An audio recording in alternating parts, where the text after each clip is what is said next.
சினிமாவோட வரலாறு எடுத்து பார்த்தீங்கன்னா, சாமிக்கண்ணு வின்சென்ட்ன்றவர் வந்து ஊர் ஊரா போய் கொட்டாய் கட்டி படம் போட்டு காமிச்சிட்டு இருந்தாரு. அதுக்கப்புறம் வந்து இண்டிவிஜுவலா நெறைய வேவ்ஸ் நம்ம வந்து தமிழ் சினிமால பார்த்துருக்கோம். எப்படி இன்னைக்கு ட்ரான்ஸ்ஃபார்ம் ஆயி, இங்க வந்து ஒரு வருஷத்துக்கு கிட்டத்தட்ட ஒரு 1500 கோடி பண்றாங்கப்பா! அப்படின்ற லெவல்ல ஒரு மிகப்பெரிய இண்டஸ்ட்ரியா பார்க்கப்படுற தமிழ் சினிமாவுக்கு, என்ன மாரியான கான்ட்ரிபியூஷன்ஸ் வந்து வெவ்வேறு தரப்புலேருந்து வந்திருக்குன்றத பத்தி அடுக்கடுக்கா ஓப்பன் பண்ணலாம் நம்ம வீடியோஸ் பண்ணிட்டுருக்கோம். பண்ணவும் போறோம், பண்ணியிருக்கோம்னு வச்சுக்கோங்களேன். பட் இப்ப டக்குனு மைண்ட் வந்தது என்னன்னா, சினிமால எடுத்துக்கிட்டீங்கன்னா ஒரு 24 கிராஃப்ட் இருக்குங்க. நீங்க ஆக்ஷன் கட்டுன்னு சொல்றதுக்கு நடுவுல ஒரு 24 டிபார்ட்மெண்ட்ஸ் ஓவர் டைம் வேல பாக்குது. அப்படி வந்து அந்த 24 டிபார்ட்மெண்ட்ஸ்ல வந்து 100க்கும் மேற்பட்ட படங்கள இயக்கிய அ ராம் நாராயணன் மற்றும் கே. பாலச்சந்தர் இவங்க வந்து டைரக்டர் அப்படின்ற அந்த ஒரு கேட்டலாக்ல எனக்கு வந்து பெருசா ஒரு இடத்துல நிக்கிறாங்க.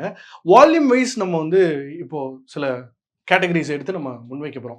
ஏன் வால்யூம வந்து இங்க வந்து நம்ம ஒரு சாம்பிளா எடுத்துக்கிறோம்னா, தொடர்ச்சியாக படங்கள் பண்றதுக்கான திறனை வளர்த்துக் கொள்வது ரொம்பவே கடினம்.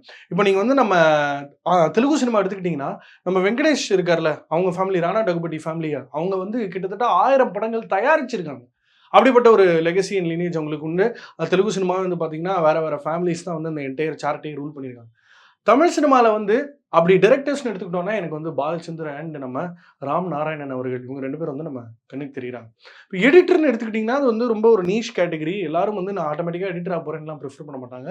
பட் தமிழ் சினிமால லெனின், வி.டி. விஜயன் இவங்களோட contribution to Tamil cinema has been ஹியூஜ்ன்னு வச்சுக்கோங்களேன். பட் ஸ்ரீகர் பிரசாத் அவர்கள் வந்து தெலுங்கும் பண்ணியிருக்காரு, தமிழும் பண்ணியிருக்காரு. கிட்டத்தட்ட 7 தேசிய விருதுகள். ஸோ ஒரு எடிட்டரா வந்து ஸ்ரீகர் பிரசாத் அவர்கள் வந்து நம்ம கண்ணுக்கு டக்குன்னு தெரியிறாரு. ஸோ இந்த 24 டிபார்ட்மெண்ட் நல்லா ஞாபகம் வச்சுக்கோங்க. ஒருத்தர் முடிஞ்ச அளவுக்கு நம்ம ஐடென்டிஃபை பண்ண போறோம். அந்த பேரை சொல்லி அந்த பேரை ஒட்டுன தேடல்னு உங்களுக்கு ஒண்ணு கிடைக்கும்ல. இப்ப நெறைய பேரை நம்ம உதாரணமா சொல்லலாம். லெனின், வி.டி. விஜயன், சுரேஷ் அர்ஸ், ஆந்தனி கொன்சால்விஸ் எடிட்டிங்கே வந்து ரிஃபார்ம் பண்ணவருக்கு நெறைய பேர். டைரக்ஷன் எடுத்துக்கிட்டீங்கன்னா, ஒரு பக்கம் வந்து நம்ம மகேந்திரன் வந்து ரொம்ப ரியலிஸ்டிக்கான சினிமா உள்ள கொண்டு வந்தாரு. நெறைய பெரிய பெரிய பெரிய ஸ்டால்வர்ட்ஸ் அண்ட் டைரக்டர்ஸ் பத்தி நம்ம டிஸ்கஸ் பண்ணியிருக்கோம். பாரதி ராஜா வந்து வேற மாதிரியான ஸ்டுடியோ விட்டு வெளியே போய் படங்கள் பண்ண ஆரம்பிச்சாரு. சீரிஸ்ல வந்து எல்லா டைரக்டர்ஸுமே பிரமாதமா ஒர்க் பண்ணாங்க. ஸோ அதனால வந்து எடிட்டர்னு எடுத்துக்கிட்டோம்னா நமக்கு Lenin and V T. Vijayan. In fact V T. Vijayan little more because தனியாகவும் நிறைய படங்கள் பண்ண ஆரம்பிச்சார். ஸோ இவங்க தான் மைண்டுக்கு பயங்கரமா வராங்க. ஸ்ரீகர் பிரசாத் வந்து இவ்வளோ தேசிய விருது வாங்கி அவர். லிரிசிஸ்ட்னு எடுத்துக்கிட்டீங்கன்னா, அதிகபட்சமான தேசிய விருது வாங்கின நம்ம வைரமுத்து நம்ம உதாரணமா பேசுறோம். பட் 15,000 பாடல்கள் எழுதின வாலி அவர்கள் நம்ம கண்ணுக்கு வராரு. அஃப்கோர்ஸ் உங்களுக்கு புதுமை பித்தன், ஏகப்பட்ட லிரிக் ரைட்டர்ஸ் மைண்டுக்கு வருவாங்க. விஜய், முத்துக்குமார் எல்லாரும். நம்ம இவங்க தாமரை எவ்வளவோ லிரிசிஸ்ட் இருக்காங்க. நம்ம இன்னைக்கு என்ஜாய் பண்ற லிரிசிஸ்ட். ஆனா வாலி அப்படின்னு சொன்னா கண்ணதாசனோட பாடல்கள் எவ்வளவுக்கு எவ்வளவு என்ஜாய் பண்ணியிருக்கோமோ, வாலின்றது வந்து ஒரு பெரிய சாம்பிள்ங்க. 15,000 பாடல்கள் ஒரு பெரிய வால்யூம். இது ஒரு பக்கம் இருக்க. நம்ம அந்த கொரியோகிராஃபர்ஸ பத்தி பேசும்போது வந்து புலியூர் சரோஜா அவங்க பேர் நமக்கு ஆட்டோமேட்டிக்கா ஞாபகம் வரும். பட் அன்டினையபிளான ஒரு இடத்துல வந்து என்னதான் பிரபுதேவா வந்து அதுக்கப்புறம் ஆக்டரா, டைரக்டரா அவர் வந்து பிஸியா இருந்தாலும், ராஜசுந்தரம் அவர்கள் வந்து கிட்டத்தட்ட 1000க்கு மேற்பட்ட பாடல்கள் வந்து கோரியோ பண்ணி தேசிய விருதுகள்லாம் வாங்கினவரு. கொரியோகிராஃபர்ஸ்ல நீங்க பிரபுதேவா சொல்லுவீங்க, கலா மாஸ்டர் சொல்லுவீங்க, பிருந்தா மாஸ்டர் சொல்லுவீங்க. இன்னைக்கு நெறைய கொரியோகிராஃபர்ஸ் நம்ம மைண்டுக்கு வந்து போவாங்க. ஆனா ராஜசுந்தரம் அப்படின்னா, அது ஒரு சுந்தரம் மாஸ்டரோட மூத்த பையன் ராஜசுந்தரம். அப்படி தனியா நம்ம மைண்ட்ல நிப்பாரு. ஆர்ட் டைரக்டர்ஸ் அப்படின்னு எடுத்துக்கிட்டோம்னா, கன்டினியூஸா ஏகப்பட்ட படங்கள் பண்ணது வந்து சாபு சிறிலன், தோட்டாதரணி அண்ட் ஜி.கே. நெறைய பேர் இருந்திருக்காங்க. ஏகப்பட்ட ஸ்டால்வர்ட்ஸ் இருந்திருக்காங்க. இப்போ ஜாக்கி அவரோட ஒர்க்கெல்லாம் நம்ம பயங்கரமா என்ஜாய் பண்றோம். வித்தியாசமா செட்டு போட்ட டி.ஆரோட ஆர்ட் டைரக்ஷன் கூட நம்ம என்ஜாய் பண்ணியிருக்கோம். பட் ஆர்ட் டைரக்ஷன் அப்படின்னாலே டக்குன்னு நம்ம மைண்டுக்கு வருது தோட்டாதரணி தான். ராஜபார்வை அவரோட முதல் தமிழ் படம். அவர் வந்து தேசிய விருது ஃபார் நாயகன் அண்ட் இந்தியன் வாங்கினாரு. அவரோட ஸ்டைல் ஆஃப் ஒர்க் நம்ம எல்லாருக்குமே தெரியும். நிறைய பெரிய படங்களும் சரி, வினோதமா பாடல்களுக்கு செட்டு போடுறது சொல்லி தோட்டாதரணி அப்படின்னா டக்குன்னு ஆர்ட் டைரக்ஷன். ஸ்டண்ட் டைரக்டர்ஸ் அப்படி எடுத்துக்கிட்டிங்கன்னா வந்து ஜூடோ ரத்னம், ஜாகுவார் தங்கம் நெறைய பேர் நம்ம பார்த்துருக்கோம். எம்ஜிஆர் காலத்துலேருந்து மாஸ்டர்ஸ்லாம் ஒர்க் பண்ணியிருந்திருக்காங்க. பட் கிட்டத்தட்ட 500க்கும் மேற்பட்ட படங்கள் வந்து நம்ம ராம்போ ராஜ்குமார் பண்ணாரு. தமிழ்ல கொஞ்சம் குறைவா பண்ணியிருக்காரு. பட் அதர் லாங்குவேஜஸ்ல நெறைய படம் பண்ணியிருக்காரு. விக்ரம் தர்மா டக்குன்னு அவர் பேர் வந்து நம்ம மைண்டுக்கு வரும். கனல் கண்ணன், ராஜசேகர் மாஸ்டர், ஸ்டண்ட் சிவா, இப்போ அன்பறிவு வந்து அடுத்து உலகநாயகனோட டைரக்ட் பண்ண போறாங்க. சூப்பர் சுப்பராயன் அவரோட பையன் திலீப் சுப்பராயன், அவரோட பிரதர் கூட வந்து ஆக்டிவா இருக்காப்ல. சுப்ரீம் சுந்தர் அவர் வந்து கலக்கிட்டு இருக்காரு. ஸோ இந்த ஸ்டண்ட் டைரக்டர்ஸ் வந்து பார்த்தீங்கன்னா, அது வம்சாவளியா ஃபேமிலி லெவலில் தான் நடந்துட்டு இருக்கும். அப்புறம் வந்து நம்ம ஃபிப்சி விஜயன் இருந்திருக்காரு. ஸோ ஏகப்பட்ட ஸ்டண்ட் டைரக்டர்ஸ் பற்றி நம்ம டிஸ்கஸ் பண்ணாலும் மைண்டுக்கு ஒரு நேம் அதிகமாக படங்கள் பண்ண வால்யூமில் வந்து நமக்கு டெஃபினட்டாக வந்து கனல் கண்ணன், ராம்போ ராஜ்குமார் இவங்கெல்லாம் வந்து நம்ம மைண்டுக்கு வந்து போவாங்க. சிங்கர்னு எடுத்துக்கோங்களேன். இதில் மேல் ஃபீமேல்னு பிரிச்சுப்போம். சிங்கர்ஸ்னு நீங்கள் எடுத்துக்கிட்டிங்கன்னா எஸ்பிபி, ஜானகி, அப்படின்னு ஒன்று வருதுல மைண்டுக்கு. SPB 55,000 56,000 plus சாங்ஸுங்க. அவர் வந்து ஒரு தெலுங்கைட். ஆனால் தமிழில் அவர் பாடின பாடல்கள் இவ்வளோன்னு உங்களுக்கு தெரியும். சிங்கர்ஸில் நீங்கள் வந்து பார்த்தீங்கன்னா இந்தியாவில் எவ்வளவோ சிங்கர்ஸ் இருக்காங்க. ஆனால் 55,000ன்றது வந்து ஒரு அது எந்த கணக்குலையுமே சேர்த்துக்க முடியாது. அப்படி அவ்வளோ வால்யூம் ஆஃப் ஒர்க் பண்ண எஸ்பிபி. ஜானகி இருக்காங்க ஃபீமேல் சிங்கர்ஸில், நம்ம சுஷீலா அம்மா இருக்காங்க, ஏகப்பட்ட சிங்கர்ஸ் இருக்காங்க. பட் தமிழ் சினிமாவில் பாருங்களேன், எந்த ஃபீல்டு எடுத்தாலும் அதில் ஒரு லெஜெண்ட்ஸ்னு ஒரு 10 பேர் இருப்பாங்க. சித்ரா அம்மா இருக்காங்க, இவ்வளோ பேர், சுஜாதா, இவ்வளோ பேர் இருக்காங்க சிங்கர்ஸ். நம்ம பட்டியல் போட்டால் இசையமைப்பாளர்கள் நீங்கள் டிஸ்கஷனுக்கே கொண்டு வர முடியாது. அந்த அளவுக்கு லெஜெண்ட்ஸ் நம்ம இண்டஸ்ட்ரியில் இருக்காங்க. அதில் வால்யூமாக பிரித்தோம்னா வந்து 1000 சொச்சத்துக்கு மேலே இளையராஜா அவர்கள் இருக்காரு, எம்எஸ்வி இருக்காங்க, அதுக்கு முன்னாடி கேவி மகாதேவன் இவங்களாம் இருந்திருக்காங்க, சுப்பையா நாயுடு இவங்களாம் இருந்திருக்காங்க.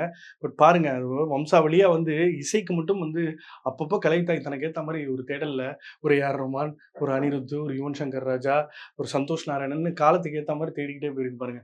பேரலா 100 படங்களுக்கு மேலே இசையமைத்த இமான் இருக்காரு, ஜிவி பிரகாஷ் இருக்காரு, விஜய் ஆண்டனி வந்து ஆக்டிவா மியூசிக்ல இருந்தார் ஒரு காலகட்டத்தில். ஃபுல்லா மியூசிஷியன்ஸ், வித்யாசாகரோட மெலடிஸ்லாம் நம்ம அவ்வளோ என்ஜாய் பண்ணியிருக்கோம். ஒரு டயத்தில் டிஆர் அண்ட் நம்ம சந்திரபோஸோட பாடல்களை பயங்கரமா என்ஜாய் பண்ணியிருக்கோம். இசை, தமிழ் சினிமா இசை அப்படின்னாலே நமக்கு முதல் வர பேர் இளையராஜா அவர்கள் தான். மேக்கப்னு எடுத்துக்கிட்டீங்கன்னா பிவாஸோட அப்பா தான் வந்து எம்ஜிஆர் அவர்களுக்கு எப்பவுமே மேக்கப் போடுவார். பட்டணம் ரஷீத் வந்து மலையாளி, பட் தமிழில் நிறைய படங்களுக்கு அவர் வந்து ஒப்பனை பண்ணியிருக்காரு. அதையும் நம்ம ரசிச்சு பார்த்துருந்துருக்கோம். ரொம்ப வித்தியாசமான சில லுக்கெல்லாம் வந்து கிரியேட் பண்ணி கொடுத்துருக்காரு. இன்ஃபேக்ட் வந்து நம்ம சண்முகம்ன்றவர் வந்து இன்ஃபேக்ட் மேக்கப் யூனியம்ல ரொம்ப நாளாக தலைவராக இருந்தார். அப்பப்போ சில படங்களில் நடிப்பார். அவரோட கேரக்டர் பேஸ் பண்ணி தான் நாகேஷ்க்கு ஒரு டிசைன் பண்ணியிருப்பாங்க அவை சண்முகில. ஆக்டர்ஸ்ல நம்ம வால்யூம் பற்றி பேசலாம். பட் ஹீரோயினை தாண்டி நம்ம ரசித்த நிறைய பேரை தாண்டி இவங்க 2 பேரையும் முன்வைக்கணும்னு நினைக்கிறேன். ஒன்று நாகேஷ், இன்னொரு மனோரமா. இவங்க 2 பேரும் 1000க்கும் மேற்பட்ட படங்கள். இந்தியாவில் வேற யாரும் 1000 படங்கள் மேலே பண்ணியிருக்காங்கன்னா தெலுங்குல இருக்கிற பிரம்மானந்தம் மட்டும்தான். ஸோ 1000+ ஃபிலிம்ஸ் பண்ண நம்ம மனோரமா ஆட்சி மற்றும் நாகேஷ் அவர்கள். இவங்க ஆக்டிங் டிபார்ட்மெண்ட்டில் நம்ம சினிமாவில் இருக்கிற லெஜெண்ட்ஸு. அது நீங்கள் ஃபீமேல் காமெடியன்ஸ்னு தனியாக பிரித்து எடுக்கிறீங்க, மேல் காமெடியன்ஸ்னு தனியாக எடுத்து பிரிக்கிறீங்க, அப்புறம் ஹீரோ எடுக்கிறீங்க, ஆக்ஷன் ஹீரோ எடுக்கிறீங்க, லவ் ஹீரோ எடுக்கிறீங்க, அதாவது ரொமான்டிக் ஹீரோ எடுக்கிறீங்க, பேத்தோஸ் மட்டுமே, அப்புறம் சோக படங்களில் ஹீரோ நடிக்கிற, ட்ராஜடி படங்களில் ஹீரோ நடிக்கிறவங்க இருக்காங்கன்னு சொல்லி இதை நீங்கள் பட்டியல் போட்டுக்கிட்டே போகலாம். காஸ்டியூம் டிசைனர்ஸ் பற்றி பேசும்போது ஃபர்ஸ்ட் தமிழ் சினிமாவில் காஸ்டியூம் டிசைனர், ஸ்டைலிஸ்ட் அப்படின்னு சொல்லி எல்லாரும் பெருசாக பேசுனது வந்து அனுவர்தன் தான். ஸோ காஸ்டியூமர்ஸ் நிறைய பேர் இருப்பாங்க, ஸ்டைலிஸ்ட் நிறைய பேர் இருப்பாங்க. பட் ஃபர்ஸ்ட் தமிழ் சினிமாவில் இந்த பில்லாலேருந்து யாரா இந்த அனுவர்தன், என்னடா கபாலியில் அவங்க தான் தலைவருக்கு ஸ்டைலிங் ஆமே, யார் இந்த அனுவர்தன்? ஸோ இந்த அனுவர்தன் வந்து எனக்கு நிஜமாவே இந்த டிபார்ட்மெண்ட்டில் டக்குன்னு ஒரு தனியாக ஒரு பேராக எனக்கு ஞாபகம் வருது. அஃப்கோர்ஸ் ஏகா லக்கானி, நிறைய இந்த மணிரத்னம் படங்கள்லன்னு சில பேர் வந்து வேலை பார்ப்பாங்க தெரியுமா, அவங்களாம் ஹூஸ் த ஹூவாக இருப்பாங்க, பெரிய ஆட்களாக இருப்பாங்க. பட் நமக்கு அனுவர்தன் தான்ப்பா ஃபர்ஸ்ட் தமிழ் சினிமாவில். சவுண்ட் டிசைனை பற்றி நம்ம வந்து பெரிதளவில் பேசுறது கிடையாது. அஃப்கோர்ஸ் ரசூல் பூக்குட்டி வந்து அவார்டு ஆஸ்கர் வாங்கினதுக்கப்புறம் இப்படி ஒரு வேலைப்பாடு இருக்கா சினிமாவில் அப்படின்னு நம்ம ஆச்சரியப்பட்டது உண்டு.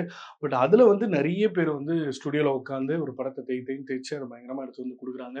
அதில் சுரேன், அப்புறம் நம்ம உதயகுமார், அப்புறம் நம்ம வந்து கார்த்திக், இப்படி நிறைய பேர் இருக்காங்க ஒர்க் பண்ணுறவங்க. அதில் மிக்சிங் இன்ஜினியர்ஸ் இருக்காங்க, ஃபைனலாக டிசைன் பண்ணி கொடுக்குறவங்க இருக்காங்க. ஸோ அதிலலாம் வந்து சவுண்ட் டிசைன் அப்படின்னு எடுத்துக்கிட்டோம்னா அஃப்கோர்ஸ் ரசூல் தான் நம்ம மைண்டுக்கு வராரு.